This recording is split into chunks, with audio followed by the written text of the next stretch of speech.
Mama m mụrụ m mgbe ọ dị 16 years old, wee mụsịa m wee rapụrụ nne m ochie wee gaba akwụkwọ. Nne m ochie wee zụba m ihe niile nne m ochie na-azụ m. Amụrụ dị m na nne m ochie abụrụ nne m. Nwaanyị afọ ataka afụ n'isi m. Mgbe m na-agụ akwụkwọ, agụchara m praịmarị skuul wee pụta na praịmarị skuul, nne m wee si na yunivesiti wee pụta wee mesịa wee nụọ di. Nne m ochie tinyekwa m na yunivesiti na-eje akwụkwọ. Mgbe m nọ na sekọnd yee, nne m ochie ọ fịara ya arụrụ nne ịkwụ ụgwọ akwụkwọ m. O wee kpọọ mma m wee yọbịa wee sị ka o nyela aka ka e wee nwee ike kwụọ ụgwọ akwụkwọ m. Mma m wee weta ọkara, nne m ochie weta ọkara wee kwụọ ụgwọ akwụkwọ m. Nne m ochie bidokwe na-agba mbọ na-azụ m n'akwụkwọ. Mgbe afọ ka nne m ochie mee ka m mata na ọ bụrụ nyanwa mụrụ m, na ọnwụ ya nwaanyị bụ ife mụrụ m, wee bido na-akpọ nke afọ mama. Mana bifo adị m akpị ya mama, na m akpị ya anti, amabụrụ di m nọ nne m ka ọ. Nne m ochie zụrụ m ọfụma. Mgbe m na-agụ akwụkwọ, nwaanyị atala ezigbo afọ, wee gụsịa akwụkwọ wee nweta di, wee nụọ dị obodo oyibo, jebe obodo oyibo. Mana kịta adụ m ime 8 months. So di m wee sị m na m ebido ka m kwadobe akwụkwọ onye ga-abịa n'ime ọmụgwọ.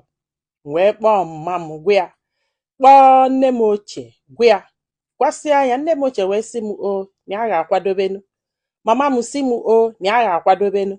So mama m wee kpọọ nne m ochie wee sị ya na ya na-akwadokwe n'ọmụgwọ. Nne m ochie wee sị na akwado ọmụgwọ eje ebe ihe nke ọbaa mụ ka ọ gịnị, ịchọ igwuse m egwu. Nne m ochie wee kpọọ m na fon wee sị m na ọnya nwa ga-abịa ọmụgwọ maka na ya atasigo afụfụ olugo na olili na nwa ya nwaanyị wee malụ na ọ mụtara nwa.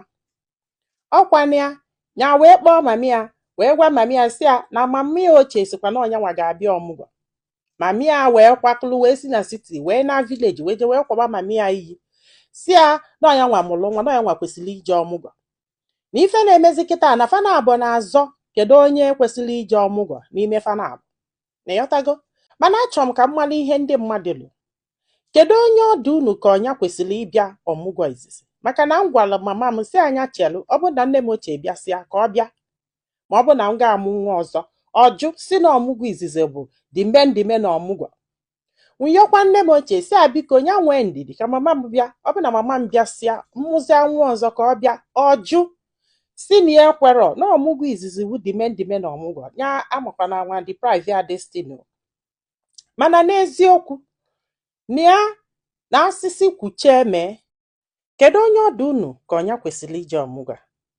Ọnni eche bụ onye tara afụfụ n'isi ebido mgbe a mụrụ ya wee zụgide o wee nụọ di, ka ọmami ya tara afụfụ wee panya 9 months wee mụọ ya wee mụsị anya rapụrụ nne ya ochie, mesịa n'ikpeazụ nyewe m obere aka n'isi ya.